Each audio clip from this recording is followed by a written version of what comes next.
মানবতার ফেরিওয়ালা তো এখন অনেক কুলাঙ্গারদের নামের আগে পড়ে আছে, কিন্তু আমি এগুলো বলবো না।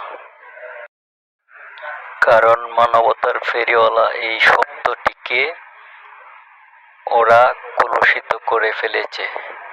তাই বাংলার মানুষ এখন আর মানবতার ফেরিওয়ালাকে গায় না। এখন যে কথাটি বলবো, দেখেন, দালাল আর হচ্ছে দেশপ্রেমিক সারা বাংলাদেশ তথা বাংলাদেশের বাইরে তাকাও সমস্ত বাঙালিরা জানে এখন কে দালাল এবং কে দেশপ্রেমিক।